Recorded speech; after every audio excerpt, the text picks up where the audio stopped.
से मैंने आपको आज अधिक पुरुषोत्तम मास के 16वें अध्याय की कथा सुनाई और पद्मिनी एकादशी का व्रत की कथा जो भगवान श्री कृष्ण ने पांडवों को सुनाया था वह उपदेश मैंने आपको सुनाया। आइए अब हमारा समय भागवत कथा श्रवण का हो रहा है, तो हम अपने क्रम में आगे बढ़े। आज कल हमने द्वितीय स्कंद की कथा सुनी थी, आज तृतीय स्कंद में हम प्रवेश करने जा रहे हैं। अब आने वाले दिनों में कुछ समय बढ़ने की संभावना भी जो मैंने आपसे कहा था। दूसरी बात 2 तारीख को यानी अगले शुक्रवार को, इसलिए मैं अपने आप को इस बंधन से बांधने के लिए कह रहा हूं। जिस तरह से हम श्रीमद् भागवत कथा 7 दिन में या 8 दिन में सुनते हैं, उसी क्रम में एक कथा हम 30 दिन में सुनेंगे। 29 दिन में एक दिन कम है, तो उसी क्रम में कथा सुनते हुए, जैसे कथा भागवत सप्ताह 7 दिन की हो तो चौथे दिन भगवान का प्राकट्य महोत्सव आता है, नंद महोत्सव आता है, और यदि कथा 8 दिन की करे तो 5वें दिन आता है। कथा का 8 दिन इसलिए करते हैं कि कथा बड़ा विस्तार से हो सके, इसलिए प्रथम दिन की कथा महात्मा के लिए और भागवत कथा दूसरे दिन करते हैं। इस तरह से इस दोनों क्रम चलते हैं। तो जहां कथा 7 दिन की हो वहां चौथे दिन नंद महोत्सव आता है, और जहां कथा 8 दिन की हो वहां 5वें दिन आता है। उसी क्रम में हमारे इस कथा का, भगवान कृष्ण का प्रागट्य की कथा, नंद महोत्सव की कथा हम सुनेंगे आने वाले शुक्रवार को। आज इतवार है, रविवार है, सोमवार, मंगलवार, बुधवार, गुरुवार, शुक्रवार। ये शुक्रवार तक यानी गुरुवार तक हमें 9 स्कंद की कथा सुननी है, इसलिए ज्यादा विस्तार का अवकाश भी नहीं है। फिर भी सारे प्रसंगों को स्पर्श करते हुए हम आगे बढ़ते हुए आहिस्ता आहिस्ता आगे बढ़ते अगले शुक्रवार को शाम को 6:30-7 के आसपास नंद महोत्सव का उत्सव करेंगे। आप जहां बैठे हैं वहां, और जहां से कथा हो गई यहाँ हम लोग उत्सव करते हुए अपने आप को धन्य बनाने का प्रयास करेंगे। इसलिए घोषणा कर दी मैंने, मेरे अपने आप को बंधन में लाने के लिए कहीं ज्यादा कहीं विस्तार ना हो जाए और कहीं कथा संक्षेप में करके मुझे उस लक्ष्य तक पहुंचना है। इसलिए आइए तृतीय स्कंद की कथा में हम प्रवेश करें। उसके पूर्व हमारे नियम के अनुसार कुछ समय के लिए करेंगे संकीर्तन। श्रद्धा और भाव से आप सब गाने का प्रयास करें, ऐसे आप सबसे मेरी विनम्र प्रार्थना है। गोपाल राधे कृष्ण गोविंद गोविंद गोपाल राधे कृष्ण गोविंद गोविंद गोपाल राधे कृष्ण गोविंद गोविंद गोपाल गोपाल राधे कृष्ण गोविंद गोविंद गोपाल राधे कृष्ण गोविंद राधे गोविंद गोविंद राधे गोविंद गोविंद राधे गोविंद राधे गोविंद गोविंद राधे गोविंद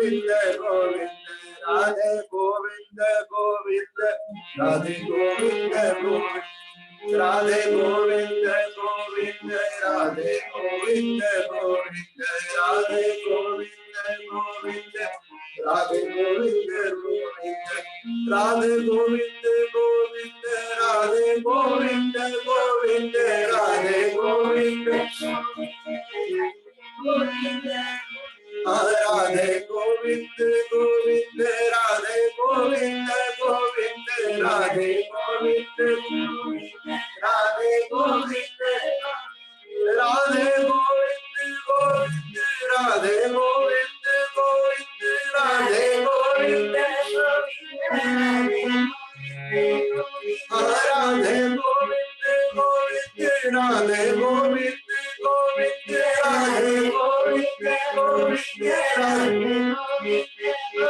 राधे गोविंद गोविंद राधे गोविंद गोविंद राधे गोविंद गोविंद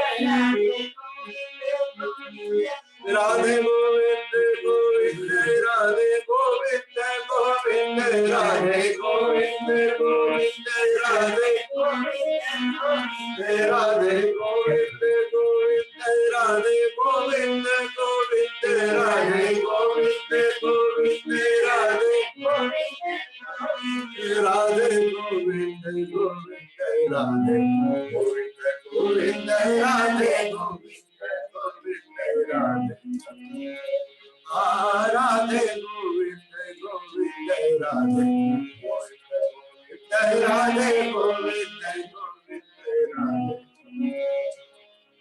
गोपाल राधे कृष्ण गोविंद गोपाल राधे कृष्ण गोपाल राधे कृष्ण गोविंद गोविंद गोपाल राधे कृष्ण राधे गोविंद गोविंद राधे गोविंद राधे गोविंद गोविंद राधे राधे गोविंद गोविंद राधे राधे गोविंद गोविंद राधे राधे गोविंद गोविंद राधे गोविंद। बोलिए श्री वृंदावन बिहारी लाल की जय, श्री बांके बिहारी लाल की जय, श्री बाल कृष्ण लाल की जय। भागवत भगवान की जय, श्री सुखदेव जी महाराज। तृतीय स्कंद है सर्ग लीला और चतुर्थ स्कंद है विसर्ग लीला।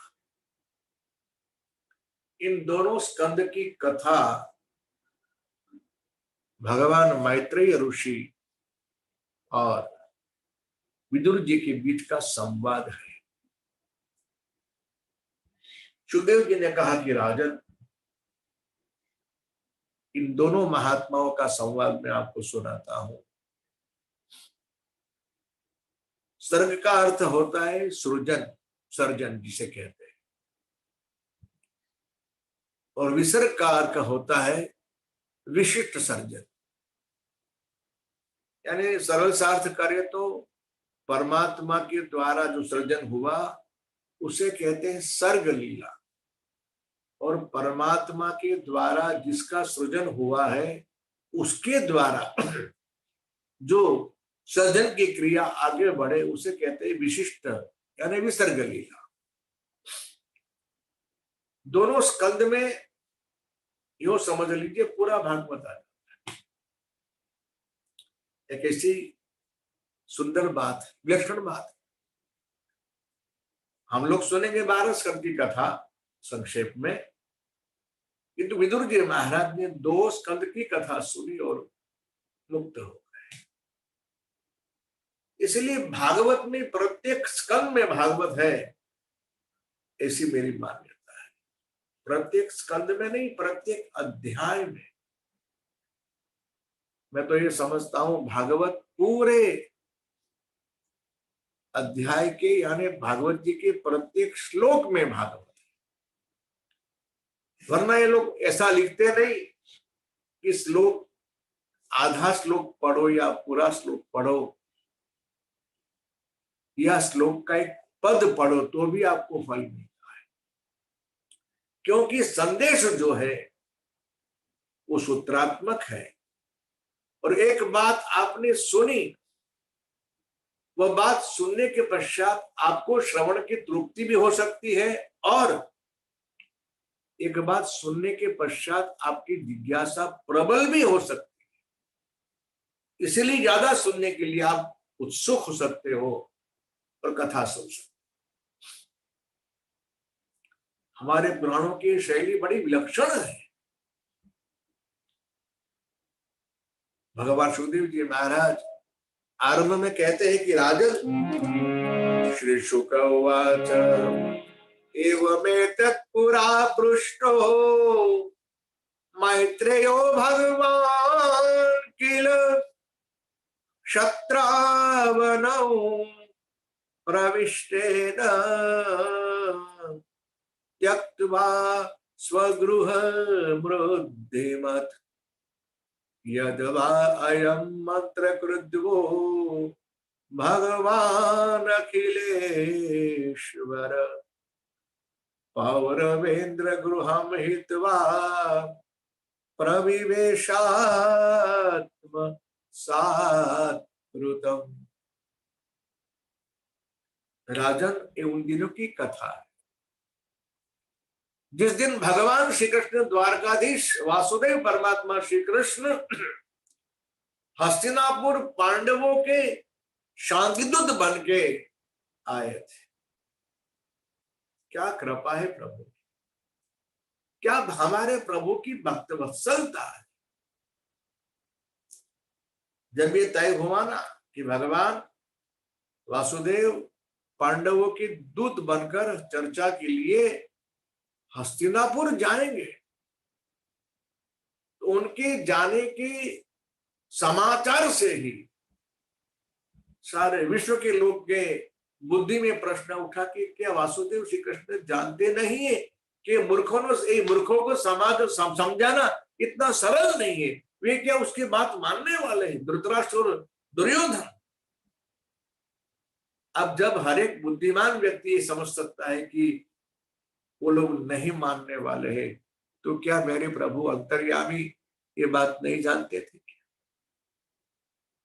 युधिष्ठिर जी ने, अर्जुन जी ने, द्रौपदी जी ने, सबने कहा प्रभु आपका जाना व्यर्थ है। प्रभु ने कहा जानता हूं, फिर भी जाऊंगा, इसलिए यदि मेरे जाने से और मेरे कहने से युद्ध टल सकता है तो बड़ी अच्छी बात। युद्ध का परिणाम बड़ा खराब होता है, बहुत बुरा होता है, बहुत घातक होता है, बहुत नुकसान होता है, जान हानि भी होती है और संपत्ति की हानि भी। प्रभु ने कहा फिर भी मैं जाऊं। बीच में एक बार मैंने आपसे कहा था कि भगवान की एक लीला के साथ कई हेतु सिद्ध होते हैं। सच पूछो तो संतों का यह मानना है कि भगवान धृतराष्ट्र के लिए नहीं आए। किसके लिए आए जानते हो आप? भगवान आए हैं विदुर जी महाराज के लिए। विदुर जी महाराज अपने समृद्धि वाला घर का त्याग करके वन में निकल गए हैं। ये जब भगवान बोले सुखदेव जी महाराज, इसका अर्थ यही हुआ कि क्या उनके घर की समृद्धि बहुत थी कि घर की समृद्धि नहीं, जिस घर में, जिस कुटिया में प्रभु पधारे, जहां प्रभु के श्री चरणारविंद आए हैं, वो कुटिया की समृद्धि क्या कह सकते। कथा तो आप जानते हो। ज्यादातर इस प्रसंग में वक्ता लोग कथा का विस्तार भी करते हैं और महाभारत की वह कथा है कि वासुदेव हस्तिनापुर आ रहे, इसीलिए इन दुष्टों ने, कौरवों ने, धृतराष्ट्र ने भगवान के स्वागत की बड़ी भारी तैयारी की। सलाह दी थी मामा ने, बेटा वो चटोरा है, इसलिए इतना बढ़िया बढ़िया खाना उसको खिलाओ, और अभी भी यदि वो मान जाए तो हम उसको अपने पक्ष में ले रहे, यदि वो अपने पक्ष में आ गया तो हमारी विजय निश्चित है। क्यों? यत्र योगेश्वरो कृष्ण यत्र पार्थो धनुर्धर तत्र श्री विजयो ध्रुवति। ये सत्य है, जिसके पक्ष में भगवान रहेंगे, जिसके पक्ष में धर्म रहेगा, उसी की विजय होगी, जिसके पक्ष में सत्य रहेगा। कथा तो आप जानते हो, क्या विस्तार करूं। प्रभु आए, भगवान ने प्रस्ताव रखा और कहा आधे राज का उनका अधिकार है, आपका राज जो है उसका आधा राज दे। इस विचार में सहमत नहीं हुए तो भगवान ने आखिर में एक कह दिया, आखिरी प्रस्ताव रखा कि 5 भाई के लिए एक एक छोटा सा गांव दे दो, ताकि क्षत्रिय के बेटे कभी किसी के पास हाथ फैला सकते नहीं, वे उसकी आय से अपना जीवन निर्वाह करें। उत्तर क्या मिला हो तो आप जानते हो। सुई की नोक जितनी जमीन भी बगैर युद्ध के हम देने के लिए तैयार नहीं है। ये और कोई नहीं बोल रहा है, कौरवों का काल बोल रहा था। धृतराष्ट्र कहता है मैं धर्म जानता हूं लेकिन धर्म का आचरण कर सकता नहीं, अधर्म क्या है वह भी मैं जानता हूं, अधर्म का त्याग कर सकता नहीं, धर्म का आचरण नहीं कर सकता, अधर्म का त्याग नहीं कर सकता।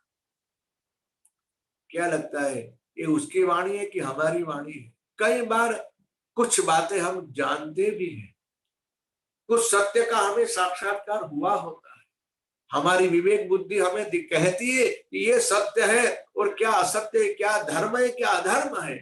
सब कुछ जानते हुए भी हमारी यही परिस्थिति होती है कि हम अधर्म का त्याग नहीं कर सकते और धर्म का आचरण नहीं कर सकते। जब भगवान के प्रस्ताव का अस्वीकार हुआ, भगवान चलने के लिए प्रस्तुत हुए, कहा महाराज आइए भोजन तो पाइए। भगवान ने कहा आपके यहाँ खाना खाने से मेरी अकल खराब हो जाएगी, इसलिए मैं आपके यहाँ अन्न नहीं लूंगा।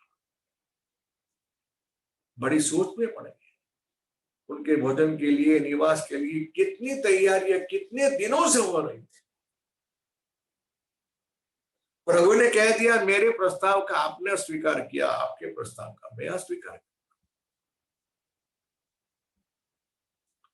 तब द्रोणाचार्य जी आए प्रभु के समक्ष, मैं तो ब्राह्मण हूं, भोजन का समय है प्रभु, आप मेरे यहां पधारे। भगवान हंसे।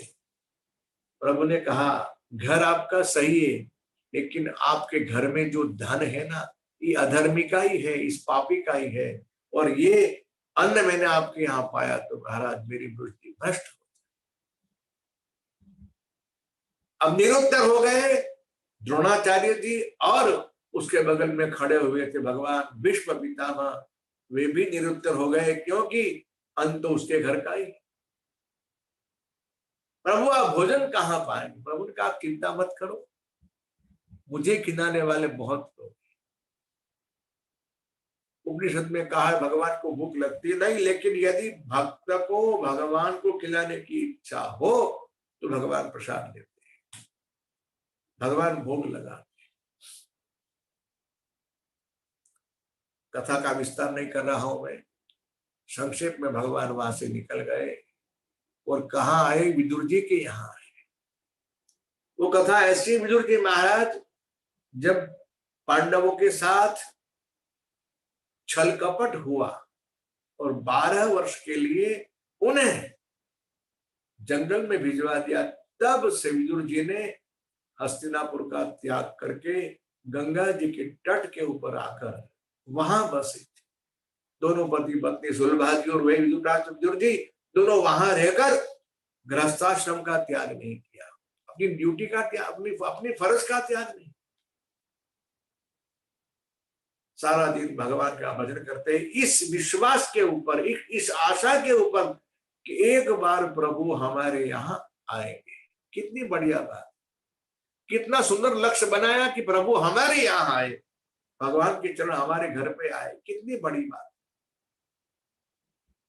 कभी हमको एक विचार आता है क्या?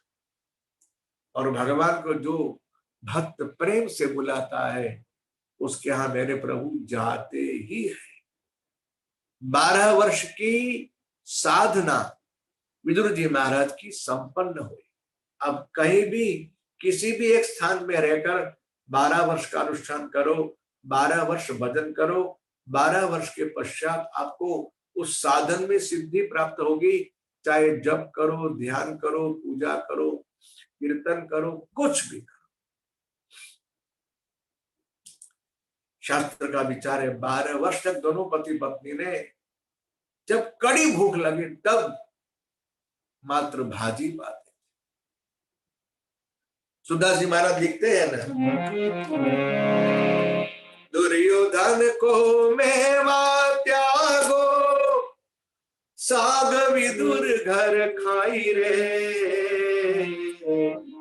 सबसे ऊंची प्रेम सगाई, सबसे ऊंची प्रेम सगाई। भगवान अपने भक्त के इतने वशीभूत है, भगवान भक्त को इतना स्नेह करते, इतना प्रेम करते हैं।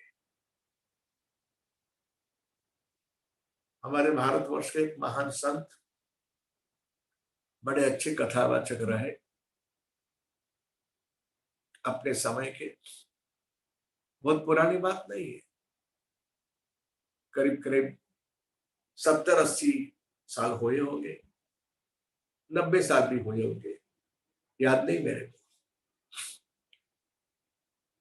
स्वनाम धन्य नाम है, बड़े अच्छे रामायणी रहे।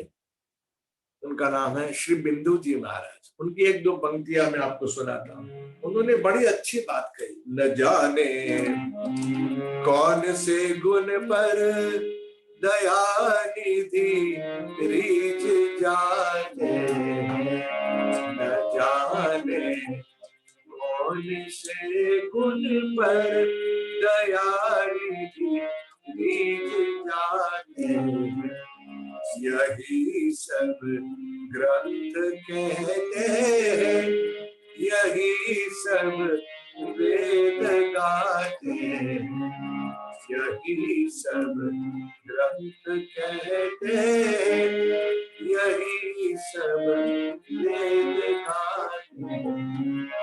न जाने कौन से गुण पर दया निधि रीझ जाती, नहीं स्वीकार करते हैं निमंत्रण के सुयोधन का, नहीं स्वीकार करते हैं निमंत्रण के निमंत्रण के सुयोधन का, निमंत्रण के सुयोधन का। विदुर के घर पहुंच करके, विदुर के घर पहुंच करके भोग छिलकों का लगाते, न जाने कौन से गुण पर दया रीझ जाती। कई प्रकार से इस कथा को वक्ता लोग सुनाते हैं। भगवान विदुर जी के घर पहुंचे, दरवाजा खटखटाया, जब द्वार खुला, दोनों पति पत्नी ने प्रभु को देखा, बड़े पागल हो गए। प्रभु ने कहा और सब बात मत बाद में करना, मुझे पहले कड़े की भूख लगी है, अब पहले कुछ मुझे खिला दो। देखिए भगवान खाना मांगते हैं। तन की जाने मन की जाने, जाने चित्त की चोरी, अब इसके आगे क्या छिपा है जिसके हाथ में डोरी, वे जानते नहीं इसके घर में कुछ नहीं है। आप जानते हो नहीं स्वीकार करते हैं। भगवान वहां 56 भोग बनाए हुए थे, उसका अस्वीकार करके प्रभु विदुर जी के यहाँ आकर उनके यहाँ भाजी का भोग लगा। साग विदुर घर खाई रे सबसे ऊंची प्रेम से। यो समझ लीजिए भगवान हस्तिनापुर में ये बहाना बनाकर पांडवों के साथीदूत बन के कौरवों को समझाने का बहाना बनाकर भगवान आए थे विदुर जी महाराज, क्योंकि उनकी 12 वर्ष की साधना पूर्ण हो गई थी। 12 वर्ष तक भगवान को पुकारा, प्रभु हम आप हमारे घर पे आइए, हमारे यहाँ आइए, हमारे यहाँ आइए। प्रभु उसी के लिए आए थे और भगवान ने अपने इस लाडले भक्त की मनोकामना पूर्ण कर दी। सुखदेव जी कह रहे राजन, परमात्मा श्री कृष्ण उनके यहाँ आए ने, बस उनकी इच्छा पूरी हो गई। अब तय किया कि अब यहां नहीं रहना है। विदुर जी महाराज तीर्थ यात्रा के लिए चल पड़े हैं।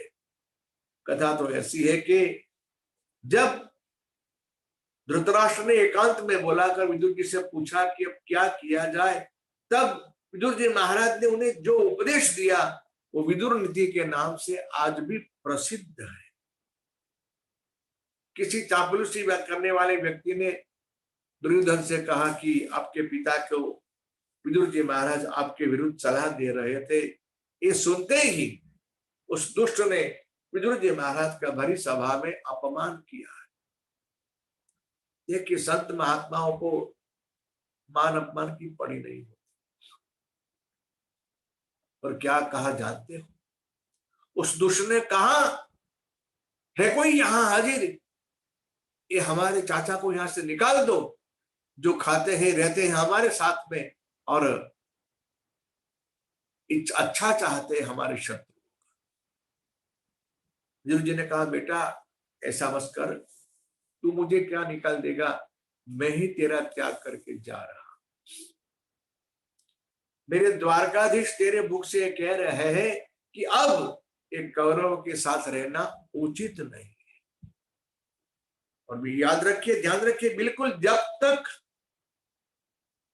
विभीषण जी महाराज लंका में रहे, लंका सुरक्षित थी। उन्होंने लंका का त्याग किया और लंका का सर्वनाश हुआ। ठीक वैसे ही जब तक विदुर जी महाराज कौरवों के साथ में थे, तब तक वे सुरक्षित थे। कई बार ऐसा होता है, कुछ लोग ये बात जानते नहीं, हम हमारे घर परिवार में किसके भाग्य से हम सुखी है ये बात हम समझते नहीं, और जिसके भाग्य से हम सुखी होते हैं ना, वही व्यक्ति हमारे घर परिवार में बड़ा दुखी होता है। इसलिए घर का जो मुखिया होता है ना, उसकी फर्ज है कि सबका ध्यान रखे, सबकी साथ संभाले। विदुर जी महाराज चल दिए तो क्या ले गए? भागवत लिखते हैं कि वे पांडवों का पुण्य ले गए, कौरवों का पुण्य ले गए। सनिर्गत कौरव पुण्य लब्धो गजावया तीर्थ पद पदानि अनवाक्रमत पुण्य चिकीर्षया स्वधिष्ठितो यानि सहस्र मूर्ति। विदुर जी महाराज तीर्थ यात्रा के लिए निकल पड़े, अपने शस्त्र अपने हथियार उसके दहलीज के ऊपर रख। दूसरी बात बड़ी सुंदर कही भागवतकार ने, यदि हम यात्रा के लिए जाते हैं तो यात्रा कैसे करनी चाहिए, सीखना है तो सीखो भागवत सुन के। विदुर जी महाराज के माध्यम से गाम पर्यटन में विविक्त वृत्ति सदा प्लुतो दशयनो वधूत अलक्षित स्वैरवधूत वेशो व्रतानि चेरे हरितोषण। बड़े यम नियम से, चुस्त नियम से तीर्थ यात्रा में घूमते फिरते रहते, कोई उन्हें पहचान न सके। क्या कहूं, इस तरह से घूमते फिरते जब वे पहुंचे श्रीधाम वृंदावन, और वहां आपकी मुलाकात होती है भगवान के लाडले भक्त उद्धव जी महाराज के साथ। जब दोनों का मिलना हुआ, 4 मिले 64 खिले बिस रहे कर जोड़, हरिजन से हरिजन मिले तो नाचे साथ कर। उद्धव जी ने उन्हें पहचाना और विदुर जी ने उद्धव जी को पहचाना। जब दो संत मिलते हैं, जब दो भक्त मिलते हैं, उनके बीच में जो वार्तालाप होता है बड़ा ही अलग, बड़ा ही सुंदर होता है। ये बात याद रखना, संतों के बीच में, दो वैष्णवों के बीच में कभी सांसारिक चर्चा होती है, भागवत कथा हो। विदुर जी महाराज ने पूछा कि विदुर जी महाराज पूछ रहे हैं कि उद्धव जी आप यहाँ कहाँ जा रहे हैं? जब कुशलता के बारे में पूछा तब उद्धव जी महाराज ने कहा कि महाराज जिस किसी के बारे में आप कुशलता पूछ रहे हैं उसमें से आज कोई भी एक धरती के ऊपर नहीं। श्राप लगा यदुवंश को, ऋषियों का, और हम सब भगवान की आज्ञा से प्रभास क्षेत्र में गए और वहां प्रभु ने मुझे कहा कि आप बद्रिकाश्रम जाओ। मैंने कहा बाबा मैं आपके साथ जाऊंगा या आप मेरे साथ चलो। प्रभु ने कहा दोनों में से एक भी बात संभव नहीं। उद्धव मैं और तू साथ में आए नहीं, साथ में जा कैसे सकते? भगवान ने कहा मेरी आज्ञा है आप जाके बद्रिक आश्रम में रहो और वहां मेरा भजन करो। प्रभु आपके बगल में जाऊंगा नहीं, मुझे कुछ आधार चाहिए, सहारा चाहिए, तब परमात्मा श्री कृष्ण ने, उद्धव जी कह रहे हैं, मुझे अपनी चरण पादुका दी। आह, ये पादुका जो है ना, भगवान का प्रतीक है। हम कथा सुनते हैं रामचरितमानस में, भगवान राघवेंद्र ने भरत लाल जी महाराज को अपनी पादुका दी, और वही पादुका भरत जी महाराज ने राज सिंहासन के प्रस्थाप की, उनकी पूजा की, उनकी आज्ञा से 14 वर्ष तक राजकारभार संभाला। उद्धव जी महाराज को सहारा मिल गया, ये पादुका नहीं, मेरे प्रभु ही मेरे साथ। और भगवान का स्वभाव को याद करते दोनों महात्मा रो रहे, अहो बाकी कैसा है मेरे मालिक का स्वभाव, आप भी सुन ले। कितने भगवान भक्तवत्सल है, कितने कृपालु है, हमेशा स्नेह स्वभाव से ही होता है। स्वभाव ही व्यक्ति का उत्थान और पतन का कारण होता है। स्वभाव व्यक्ति का कैसा होना चाहिए, स्वभाव कैसा है हमारे प्रभु का, अहो बकियां स्तन काल कूटं जिज्ञासया पाय यदप्य साध्वी लेभे गतिं धात्युचितान्ततोऽन्यं कौवा दयालु शरणं व्रजेम। उद्धव जी महाराज ने कहा, बाबा जो परमात्मा ने उदना के साथ व्यवहार किया है, जानते हो कथा, तो आप जानते हो, कथा सुनेंगे 10वें स्कंद में। उदना ने प्रभु को विष दिया और हमारे प्रभु ने उसे अमृत दिया, मोक्ष दिया, उसका उद्धार किया।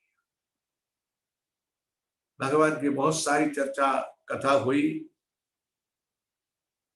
और उद्धव जी महाराज ने कहा कि महाराज मेरे भी प्राण बच सकते नहीं, किंतु परमात्मा ने मुझे अपने निज स्वरूप का ज्ञान दिया और वह ज्ञान की वजह से मैं अपने प्राण को टिका सका। विदुर जी ने कहा कि ऐसा करे, जो ज्ञान प्रभु ने आपको दिया है वो जरा बहुत मुझे भी सुनाइए ना। उद्धव जी ने कहा, बाबा क्या कहूं मैं, आप तो बहुत भाग्यशाली, आपको भगवान श्री कृष्ण ने तिरोधान लीला के समय याद किया था और किसी को याद नहीं किया। भगवान अपने भक्त को याद करते हैं। प्रभु ने कहा सब मिले, मेरा विदुर मुझे मिला नहीं। प्रभु ने कहा उस समय मेरे साथ में मैत्रेय ऋषि भी थे और मैत्रेय ऋषि को प्रभु ने खास कहा कि यदि मेरा विदुर आपको मिले तो महाराज ये ज्ञान चर्चा जो हम कर रहे हैं, ये चर्चा विदुर जी को ज्ञान का उपदेश आप अवश्य करना। भगवान विदुर जी महाराज को ये सुनते ही अंग में रोमांच हो गया, भाव भर आया, आंखें छलक। और उद्धव जी ने कहा आप कृपा करके भगवान मैत्रेय ऋषि के आश्रम में गंगा के तट के ऊपर हरिद्वार में जाइए, उनको प्रभु की आज्ञा है, जो ज्ञान प्रभु ने मुझे दिया वे साक्षी थे, वो चर्चा आप उनसे सुनिए। बीच में परीक्षित जी ने प्रश्न पूछा है कि महाराज सारे यदुवंश को श्राप लगा था तो ये महात्मा उद्धव कैसे बच गए। बड़ा सुंदर उत्तर दिया कि भगवान की इच्छा, प्रभु करता अकर्ता अन्यथा करता है, वे जो चाहे कर सकते हैं। भगवान ने अपने उद्धव को, प्रभु स्वयं उस श्राप से सारे यदुवंशियों को मुक्त करने के लिए सक्षम थे, लेकिन प्रभु ने वो किया नहीं, अपने संतों की वाणी को सत्य किया और प्रभु ने उस श्राप का अंगीकार अपने आप में भी किया और ये अंगीकार उन्होंने भी किया। भगवान दाऊद जी महाराज, उद्धव जी ने कहा कि आप वहां जाइए। इसके पश्चात दोनों महात्मा विलग होते हैं। दोनों महात्मा भगवान के नाम का कीर्तन करते हुए हरे कृष्ण कृष्ण कृष्ण हरे हरे हरे राम राम राम हरे हरे हरे कृष्ण कृष्ण कृष्ण हरे हरे, हरे राम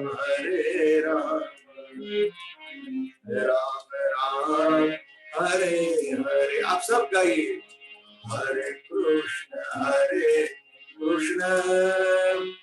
कृष्ण कृष्ण हरे हरे, हरे राम राम राम हरे हरे कृष्ण कृष्ण कृष्ण हरे हरे, हरे राम राम राम हरे हरे, हरे कृष्ण कृष्ण कृष्ण हरे हरे, हरे राम राम राम हरे कृष्ण कृष्ण कृष्ण हरे हरे, हरे राम राम राम हरे हरे कृष्ण कृष्ण कृष्ण हरे हरे,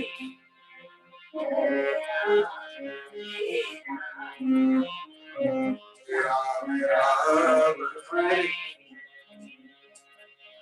हरे कृष्ण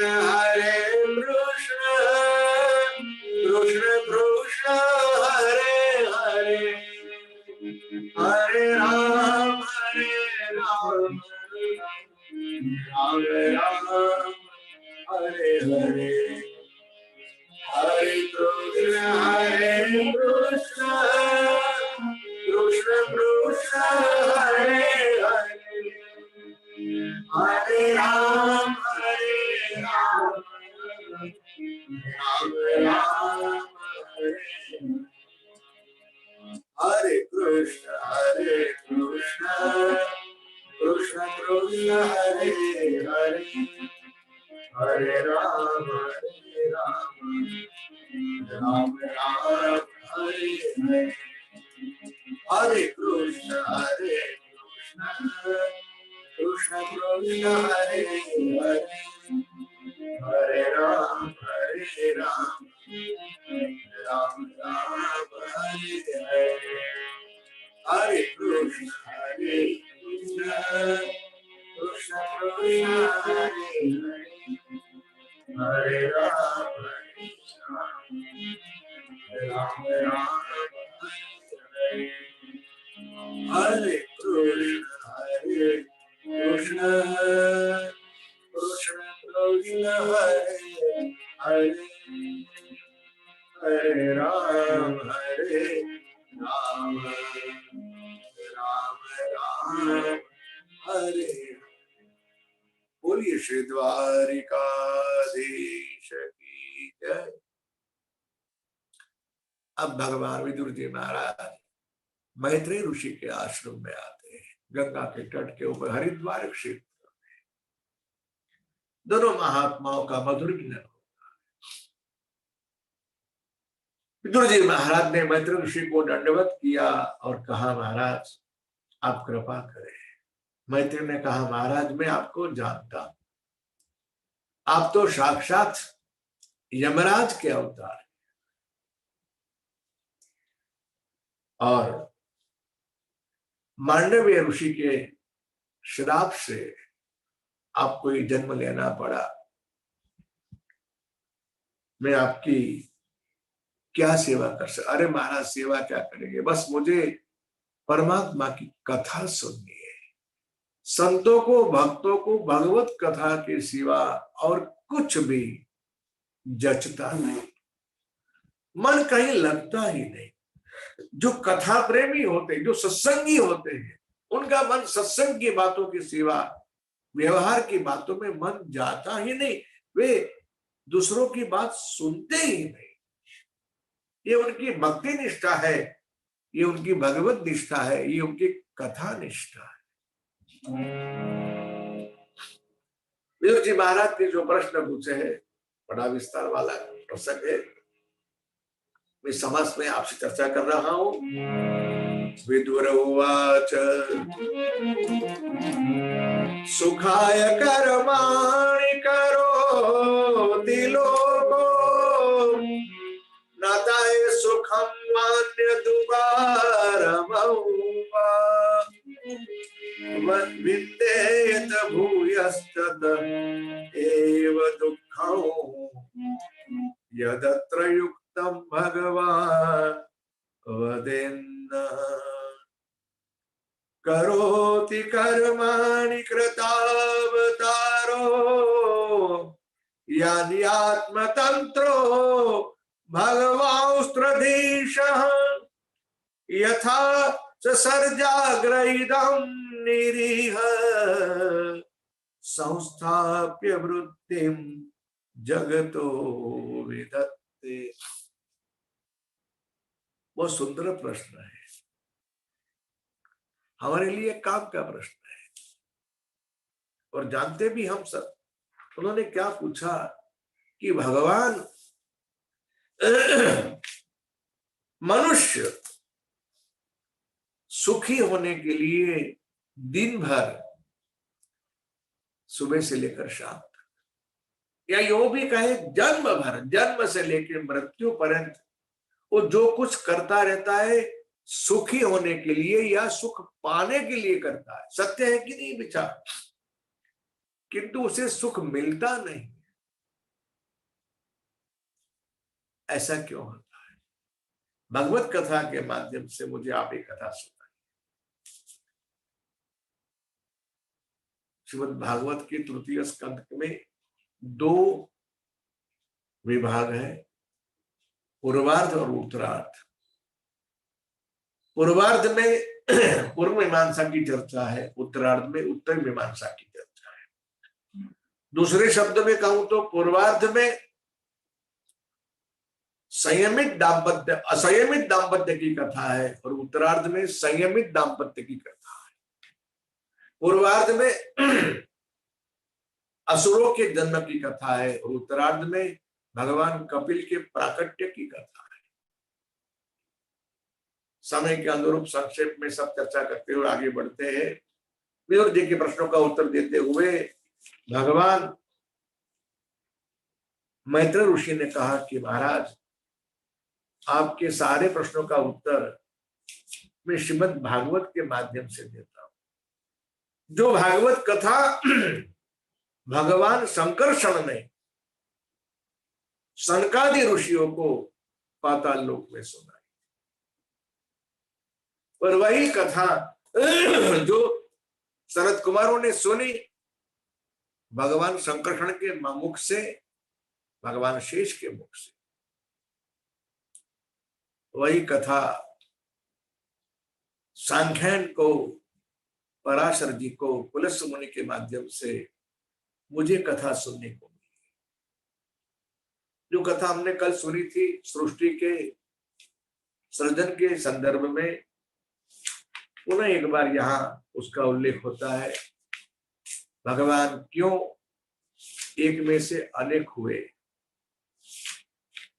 कल हमने कथा सुनी थी, सबसे पहले महत्तत्व प्रकट हुआ, उसके पश्चात 3 गुण अहंकार की सृष्टि, 5 महाभूत, 5 तन्मात्रा, 5 कर्मेंद्रिय, 5 ज्ञानेन्द्रिय, ये सारी कथा पुनः एक बार आती है। जो कथा हमने कल सुनी थी, भगवान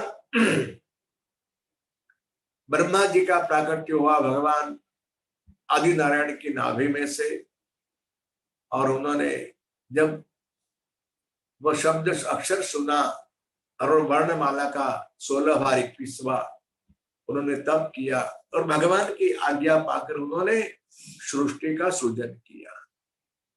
उन्होंने 10 प्रकार की सृष्टि बनाई, प्राकृत और विकृत, इस तरह से।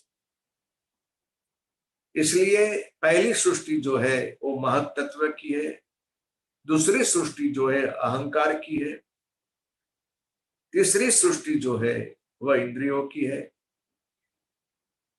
चौथी सृष्टि जो इंद्रियों की है, पांचवी सृष्टि सात्विक अहंकार से प्रकट हुई देवताओं की है, और छठवीं सृष्टि अविद्या की है, जिसमें अंधत्रामिस, त्रामिस, मोह, महामोह आदि की 5 गांठ है।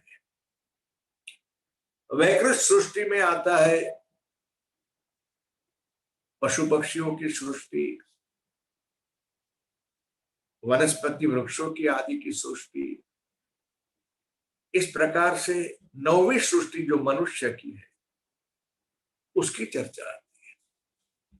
ऐसा कहा जाता है ब्रह्मा जी के मन में जब अनेक ऋषियों का सृजन हुआ, तब उन्होंने ऋषियों से कहा कि आप मेरे कार्य में सहयोग दो, सृजन के कार्य में। उनके नाम है मरीचि, अत्रि, अंगिरा, पुलस्त्य, पुलह, क्रतु, भृगु, वशिष्ठ, दक्ष और 10वीं नारद।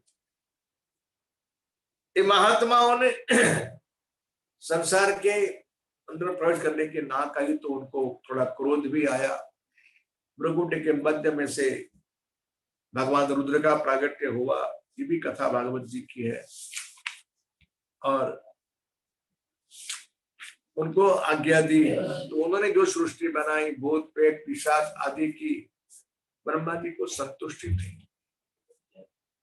ऐसी कथाएं बहुत विचार में सोच में बैठे हुए थे। उसी समय उनके शरीर के 2 विभाग हो गए, दाएं और बाएं अंग से एक पुरुष और स्त्री का प्राकट्य हुआ। पुरुष है महात्मा स्वयंभू मनु और स्त्री है उनकी पत्नी शत्रुबाजी। उनसे कहा कि आप मेरे इस कार्य में सहयोग दो, सृजन का कार्य करो। कहा पिताजी अब ये आपका जो कमल है वो रहने के लिए कम पड़ रहा है और पृथ्वी जल में डूबी हुई है। यदि जल के अंदर से पृथ्वी बाहर आ जाए तो महाराज हम उस पृथ्वी के ऊपर अपनी प्रजा का विस्तार करें। ब्रह्मा जी को लगा वाह वाह, ये मेरा बेटा बिल्कुल ठीक है, उसने अकल वाली बुद्धि वाली बात कही, बड़ी अच्छी बात है। ब्रह्मा जी ने कह दिया एक काम करें, आपकी इच्छा पूरी भगवान करेंगे। इस विचार में भगवान ब्रह्मा जी भी बैठे हुए थे। तब भगवान को छींक आई और भगवान ब्रह्मा जी के नाक से अंगूठे के प्रमाण का एक छोटा सा वराह प्रकट हुआ, जिसे हम भगवान वराह का अवतार कहते हैं। और भगवान देखते देखते भगवान भगवान बहुत बड़े हो गए, उनकी काया बड़ी हो गई। तमाम ऋषियों ने भगवान वराह नारायण की स्तुति की है, उसकी चर्चा है। बोले वराह नारायण भगवान की जय। ब्रह्मा जी ने कहा आप पृथ्वी को लेके आइए। अब भगवान ब्रह्मा जी की आज्ञा पाकर भगवान वराह नारायण समुद्र में प्रविष्ट होकर जो डूबी हुई पृथ्वी थी उसको अपनी दाढ़ के ऊपर रखकर भगवान बाहर ला रहे थे। उसी समय उनकी मुलाकात होती है हिरण्याक्ष नाम के असुर के साथ। उसके साथ भगवान का बड़ा भारी युद्ध होता है। भगवान उसका नाश करते हैं और पृथ्वी को लाकर मनु महाराज को सुप्रत करते हैं। और मनु महाराज ने इस पृथ्वी के ऊपर अपनी प्रजा को बसाया। अब प्रश्न आया कि महाराज ये हिरण्याक्ष आया कहां से, उसके संदर्भ में चर्चा आती है तृतीय स्कंद में कि एक बार सायंकाल के समय मां दीति का शरीर काम से व्याप्त हो रहा था। सायंकाल का समय था। दीति ने अपने पति महात्मा कश्यप के पास अनुचित यातना रखी। कश्यप ने बहुत समझाने का प्रयास किया किंतु मां नहीं मानी। अपना धर्म समझकर महात्मा कश्यप निंदित कार्य में जुड़े और उसी के माध्यम से मां को जो गर्भ रहा वह आसुरी सृष्टि है। महात्मा कश्यप ने कहा कि आपके उदर में जो गर्भ है वह असुर योनिमा यानी असुर सारे संसार को बहुत कष्ट देने वाला व्यक्ति प्राप्त होगा। मां ने बहुत पछतावा किया, भगवान कश्यप से प्रार्थना की। तब मां ने कहा, भगवान कश्यप ने कहा आपका बेटा तो असुर होगा ही, सबको आपके दोनों बेटे असुर होंगे, लेकिन आपका जो पौत्र है भगवान का बड़ा भारी भक्त,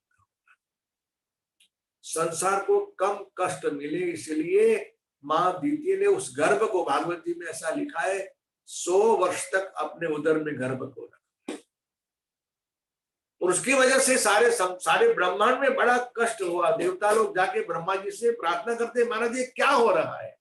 तब ब्रह्मा जी ने कहा कि भाई ऐसी एक बार ऐसा हुआ था, मेरे बेटे सनत कुमार वैकुंठ लोक में भगवान के दर्शन के लिए गए थे।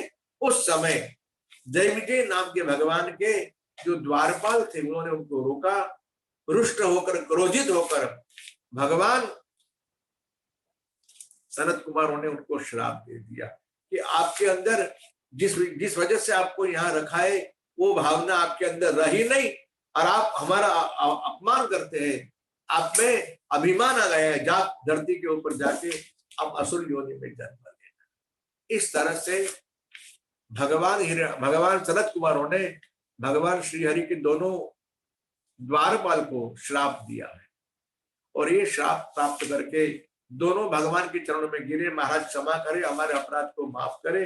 भगवान भी अंदर वैकुंठ में अंदर भगवान विराजमान थे, वो बाहर आए और प्रभु ने कहा कि इनके अपराध को आप क्षमा करो। तब कहा कि यदि वो असुर योनि में भगवान के साथ द्वेष करेंगे तो 3 जन्म के पश्चात, और भगवान के साथ द्वेष करेंगे तो 3 जन्म के पश्चात, भगवान के साथ प्रेम करेंगे तो 7 जन्म के पश्चात, और द्वेष करेंगे 3 जन्म के पश्चात उनका उद्धार। उन्होंने कहा हमें ज्यादा वीर भगवान का सहना नहीं है, भले हमें 3 जन्म लेना पड़े, हम 7 जन्म लेना नहीं चाहते। इसलिए उन्होंने कबूल किया।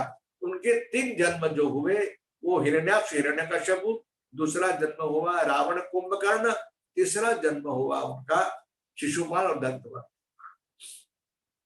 प्रभु ने कहा मेरे सेवकों का अपराध है महाराज, इसलिए शिक्षा मुझे भी होनी चाहिए।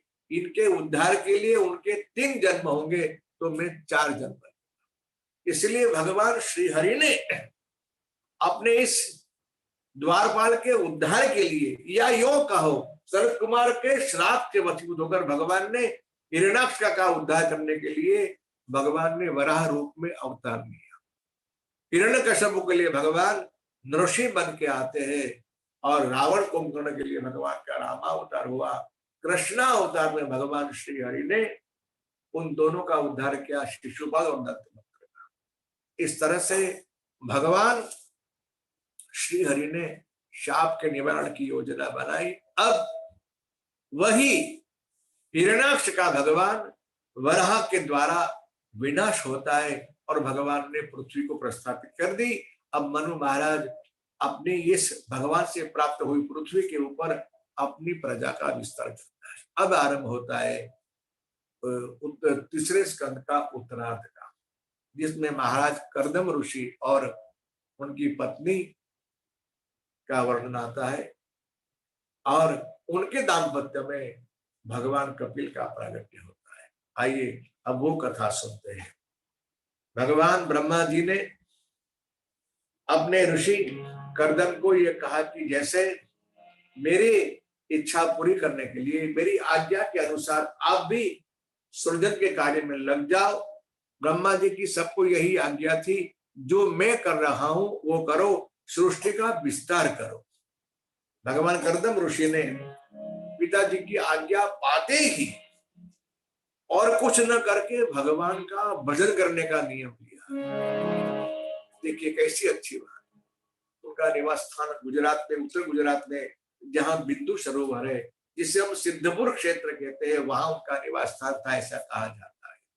और उन्होंने वहां भगवान का तप किया प्रभु को प्राप्त करने के लिए। नारायण नारायण नारायण श्रीमन नारायण नारायण श्रीमन नारायण नारायण नारायण श्रीमन लक्ष्मी नारायण नारायण नारायण लक्ष्मी नारायण नारायण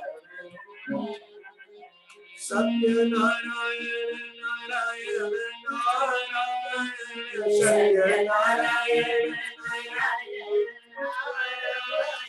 बद्री नारायण नारायण नारायण बद्री नारायण नारायण नारायण नारायण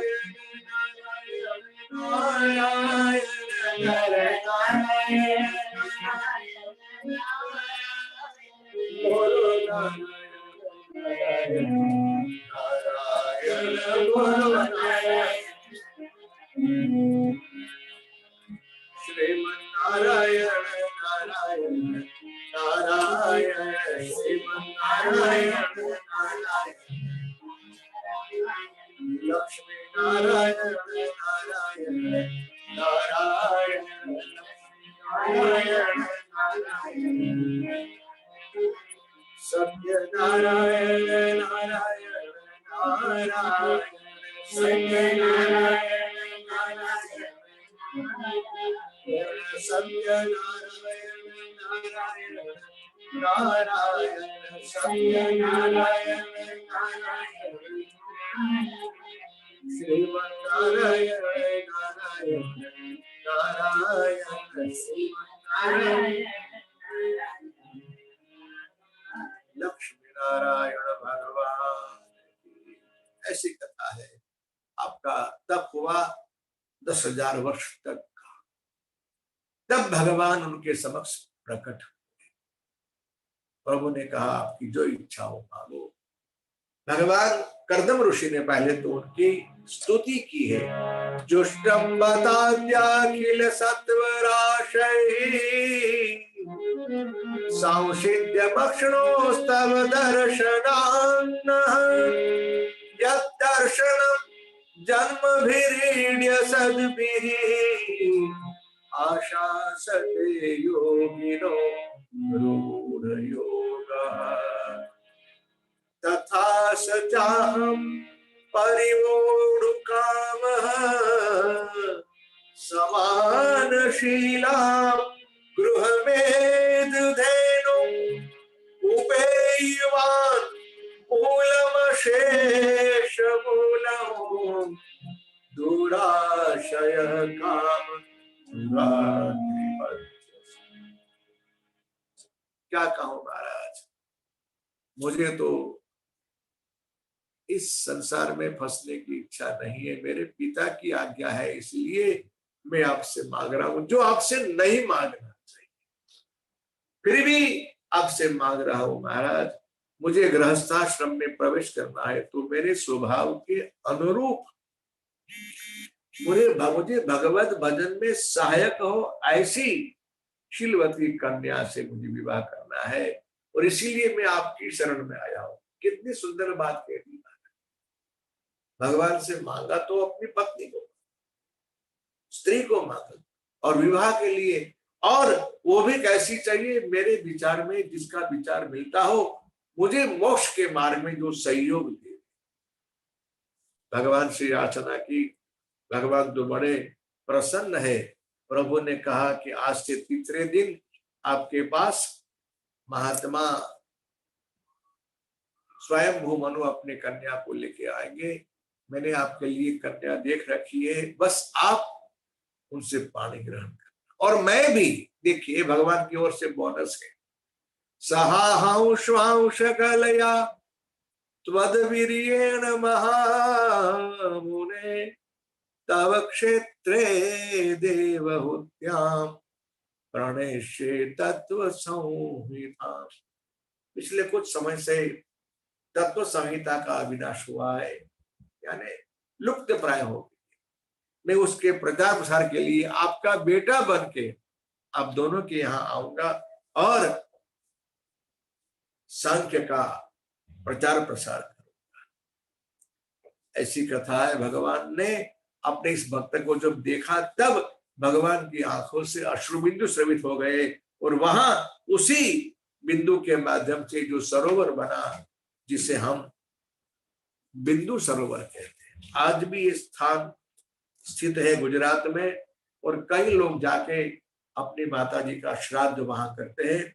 ऐसा कहा जाता है कि वहां अपना अपनी माँ को, यानी स्त्रियों का श्राद्ध होता है। जो कोई व्यक्ति जाके अपनी माता जी का श्राद्ध सिद्धपुर में करता है उसकी माँ को मोक्ष मिलती है, ऐसी मान्यता है भागवत में, ऐसी कथा। उसके पश्चात कथा आती है भगवान अंतर्हित होते हैं। जैसे प्रभु ने कहा था तीसरे दिन, महात्मा स्वयंभू मनु अपनी शत्रुपा के साथ अपनी बेटी को लेकर, देवहूति को लेकर महात्मा का कर्दम के आश्रम में आते। स्वर्ण के रथ पर बैठकर आए हुए थे।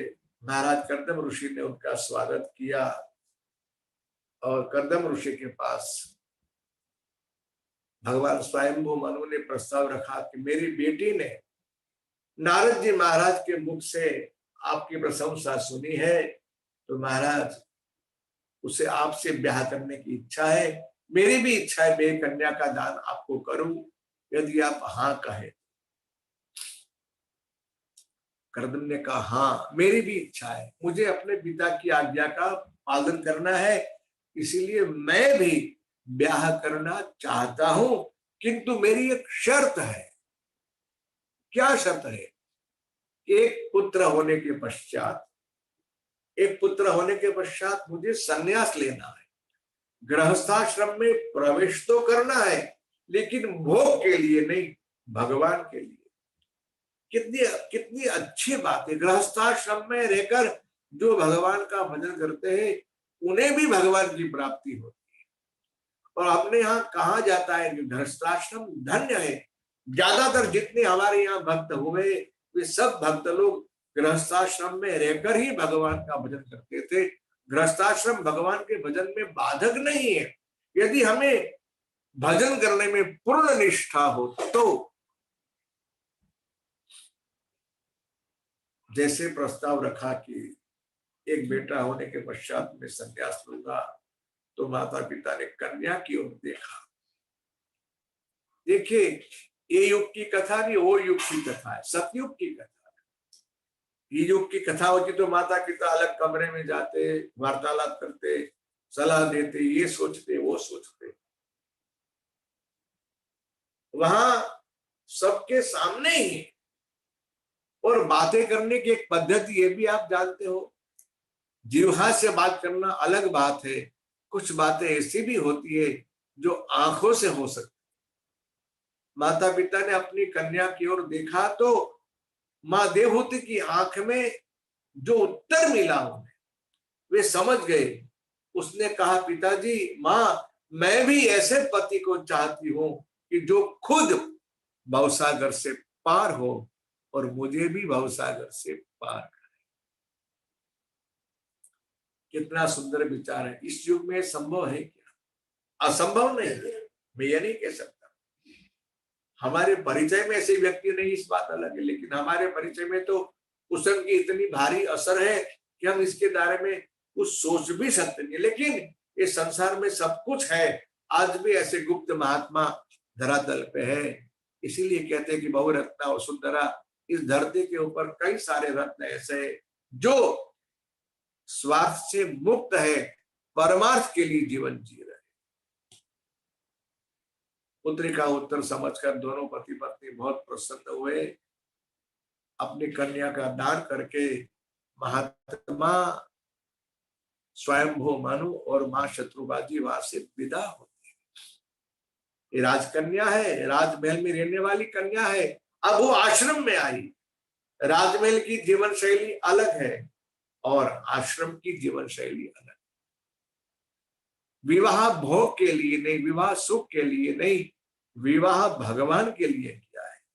भागवतकार मां देवहूति की जो प्रशंसा करते हैं, मैत्रेय उवाच पितृभ्या प्रस्थिते साध्वी पतिमिंगित कोविदा नित्य पर्यचरत प्रीत्या भवानी भवम प्रभु। एक वाक्य में सब कुछ आ गया।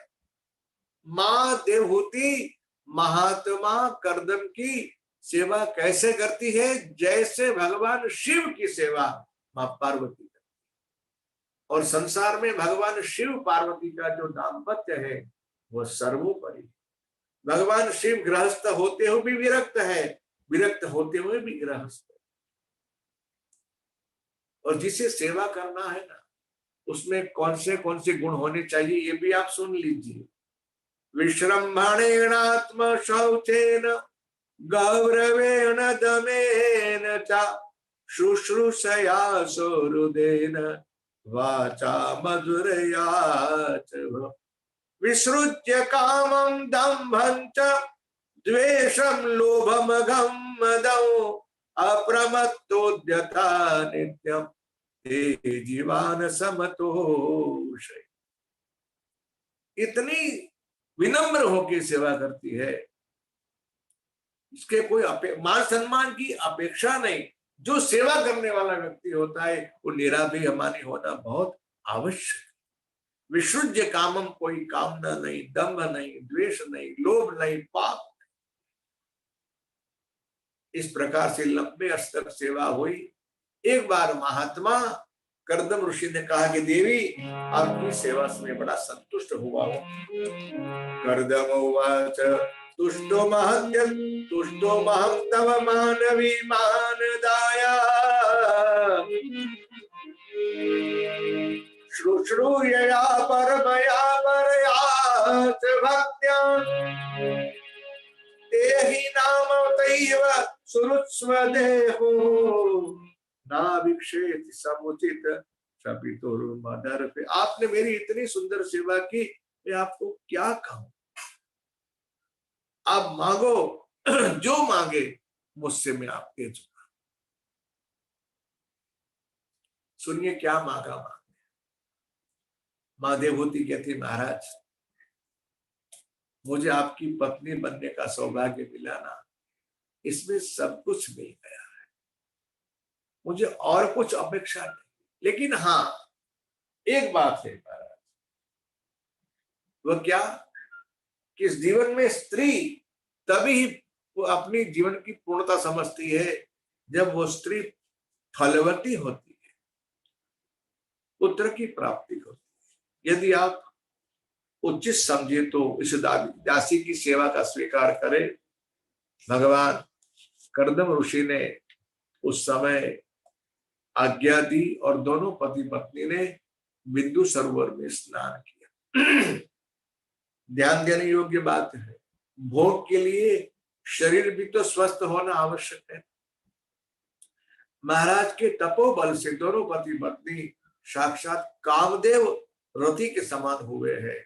और भगवान कर्दम ऋषि ने अपने तपोबल से एक कामक विमान बनाया, जिस विमान के अंदर संपूर्ण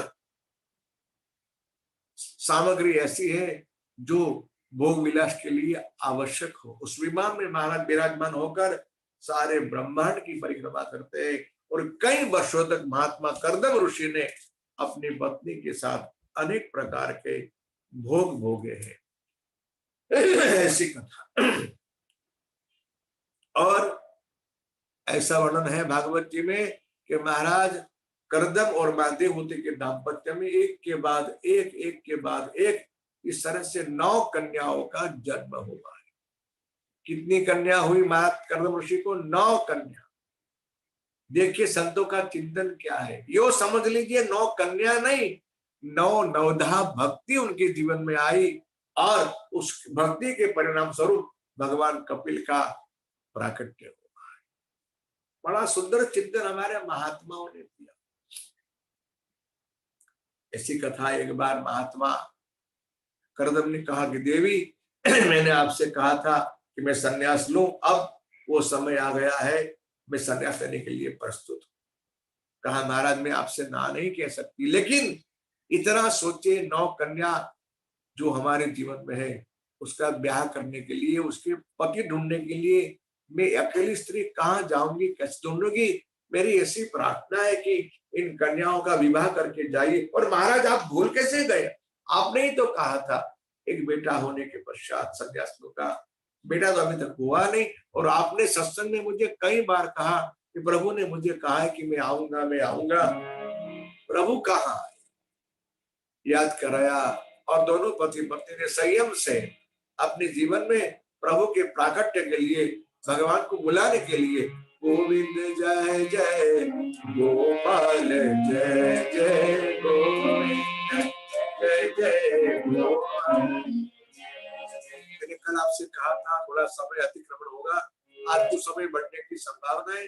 ख्याल में रखिए मैक्सिमम 15 मिनट, ज्यादा से ज्यादा, उससे कम, लेकिन मैं अपने प्रयास से अपनी कथा को लक्ष्य तक पहुंचाना चाहता हूँ, इसलिए श्रद्धा और भाव से आप सब गाइए गोविंद जय जय गोपाल जय जय गोविंद जय राधा रमण हरि गोविंद जय जय राधा रमण हरि गोविंद जय जय गोपाल जय जय गोविंद जय जय गोपाल गोविंद जय जय गोपाल जय जय गोविंद जय जय गोपाल जय जय राधा गोविंद जय जय राधा हरि गोविंद जय जय राधा रमण हरि गोविंद जय जय राधा रमण हरि जय जय राधा रमण हरि गोविंद जय राधा।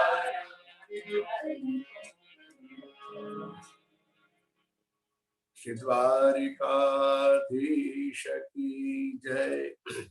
तस्यां बहुतिथे काले भगवान मधुसूदन कार्दमं वीर्यमापन्नो जगनेग्निरिव दारुणि। भगवान कपिल नारायण का प्रागट्य इन दोनों दंपति के दाम्पत्य में होता है। बोलिए श्री कपिल नारायण भगवान की जय, लक्ष्मी नारायण भगवान की जय, भागवत भगवान की। बड़ा भारी उत्सव हुआ महात्मा कपिल महात्मा कर्दम के आश्रम में। ब्रह्मा जी भी आए 9 ऋषियों के साथ,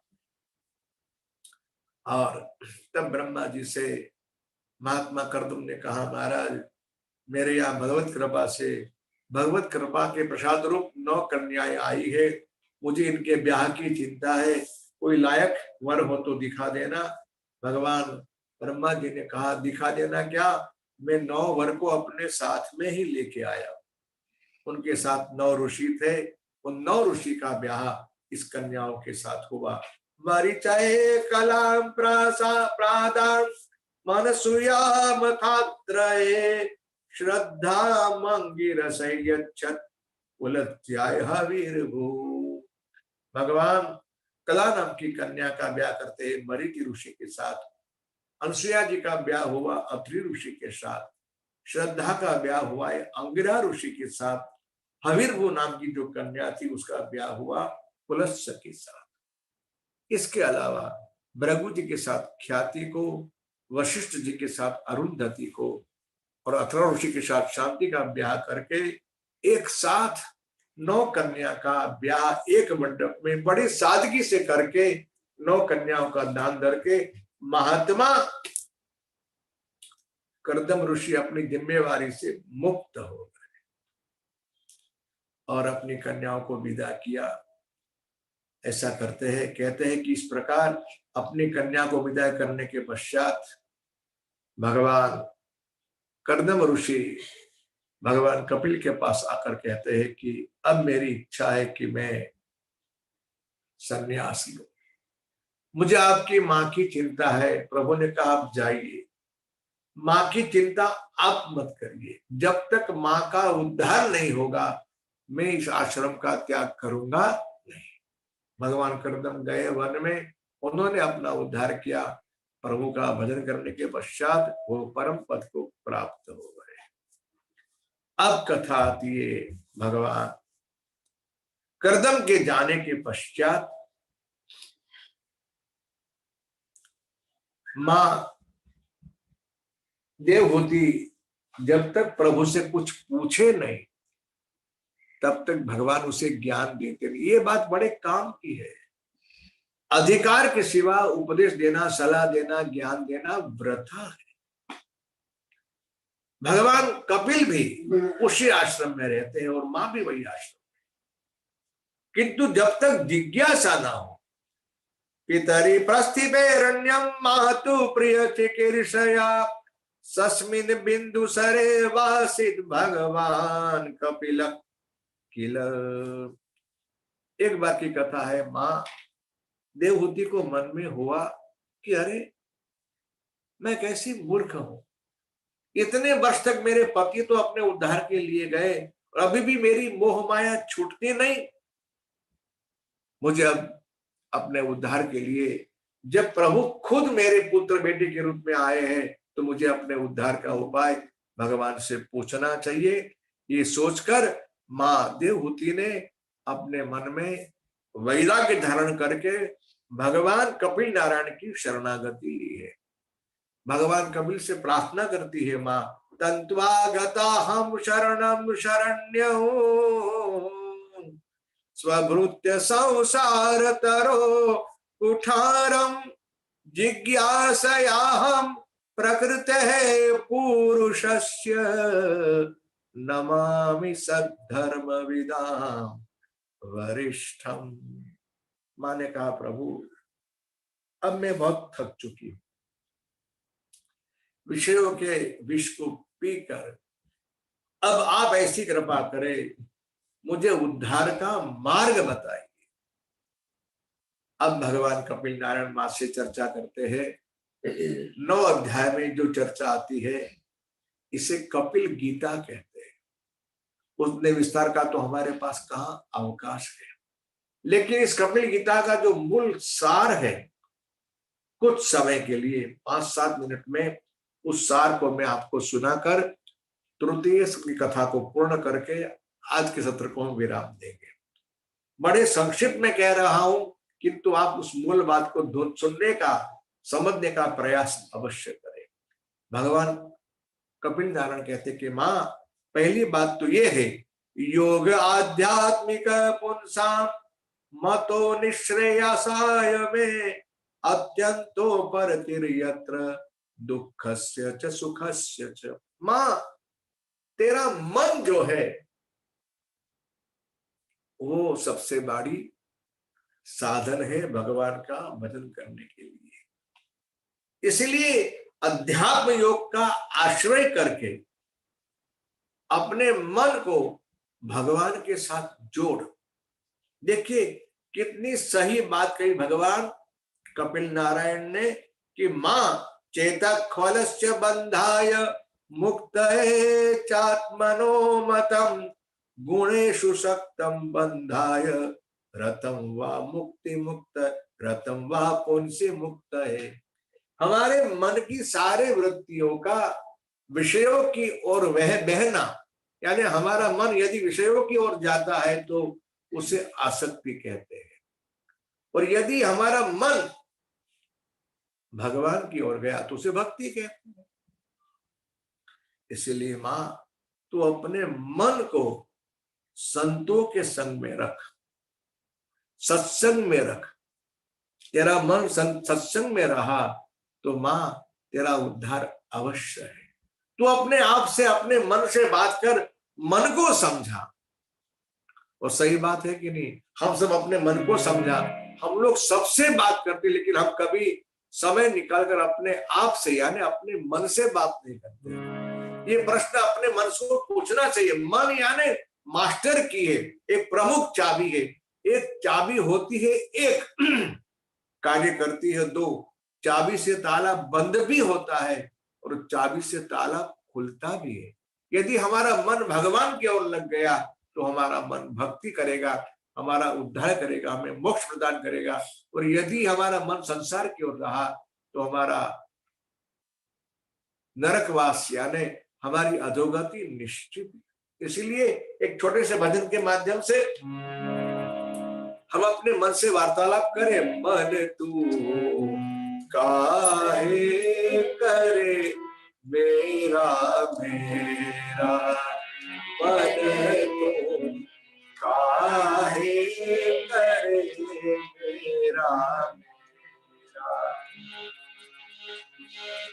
सोच जरा तू अंत समय में, सोच जरा तू अंत समय में, कौन देगा साथ तेरा रे मन, तुम आए करे मेरा मेरा मन, तुम आए करे मेरा।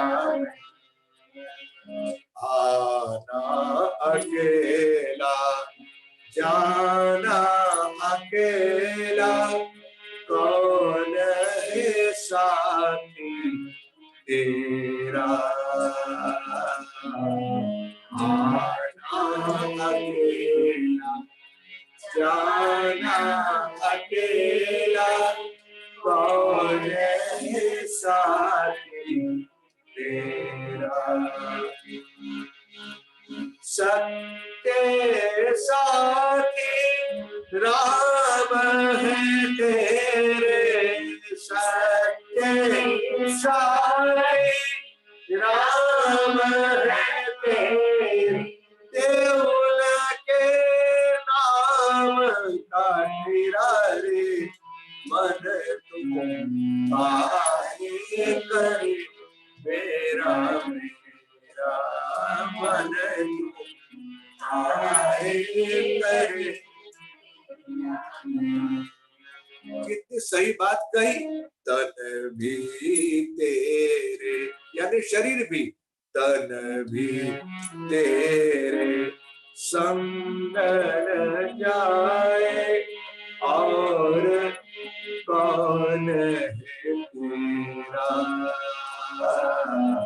तन भी तेरे संग न जाए, और कौन है तेरा।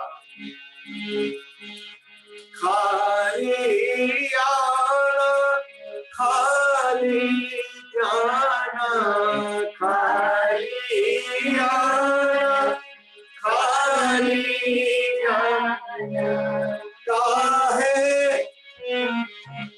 जग को कहे काहे मेरा रे, जग को कहे काहे मेरा रे मन, तुम आए करे मेरा मेरा मन, तुम आए करे। सोच जरा तू अंत समय में, सोच जरा तू अंत समय में, कौन देगा साथ तेरा रे मन, तुम आए करे मेरा मेरा मन, तुम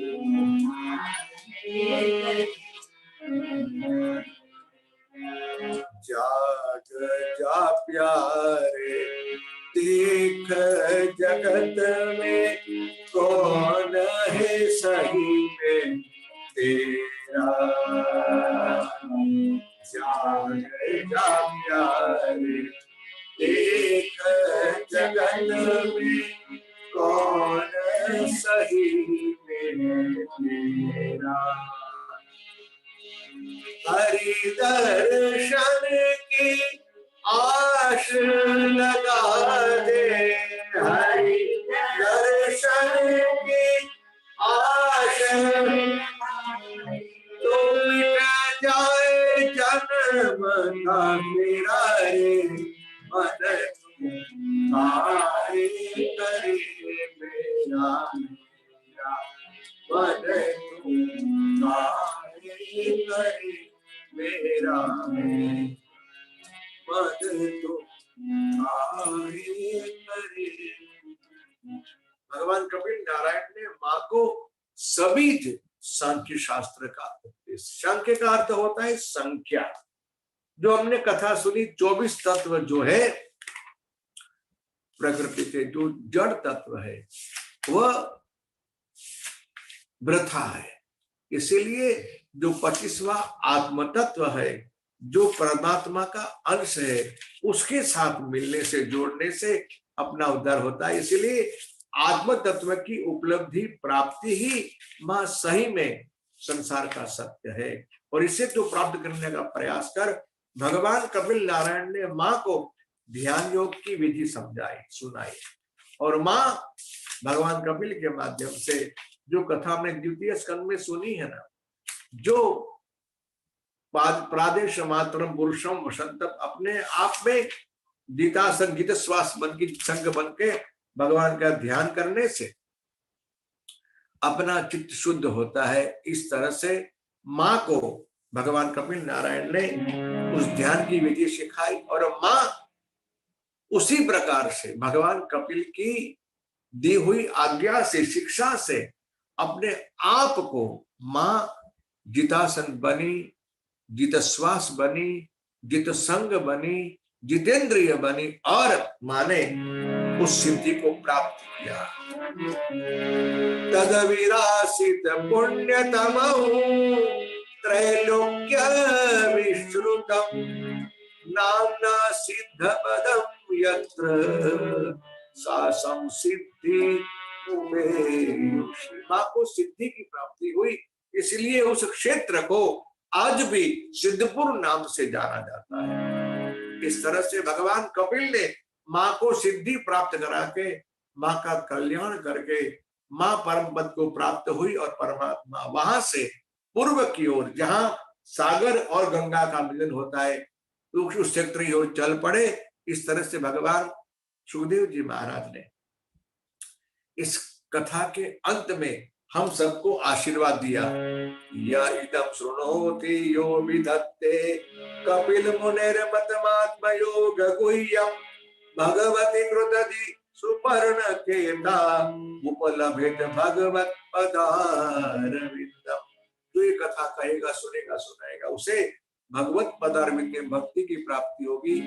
इसी शब्द के साथ इसी प्रसंग में तृतीय स्कंद को विराम देते हुए मैं आज की कथा को विराम देने जा रहा हूँ। आइए 1-2 मिनट के लिए हम सब कीर्तन करके आज के सत्र को, आज की कथा को विराम देंगे। कल हम कथा सुनेंगे चौथे स्कंद, इसे कहते हैं विसर्ग लीला।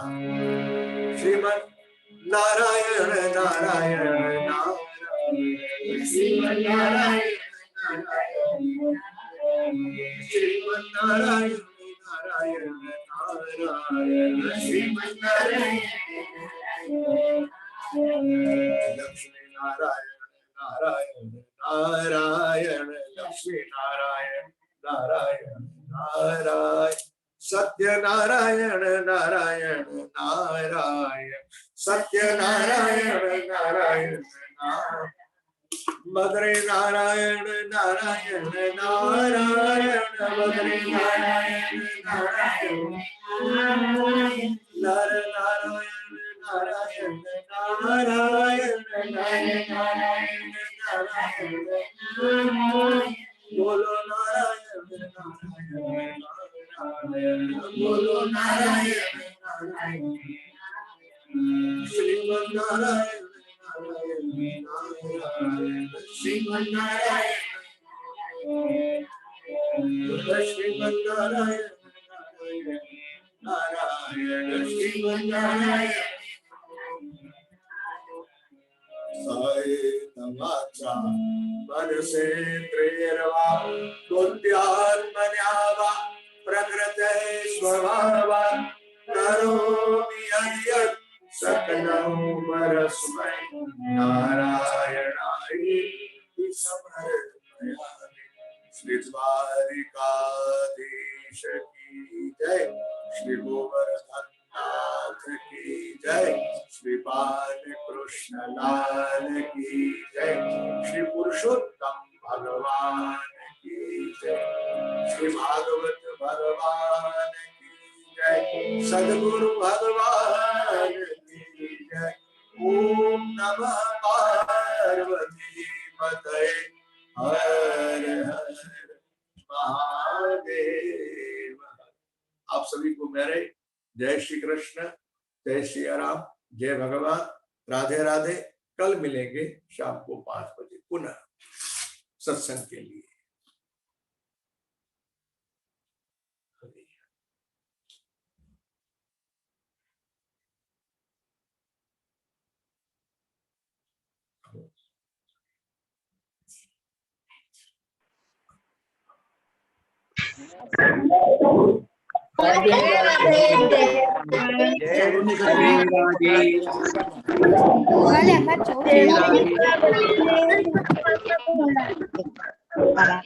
Mana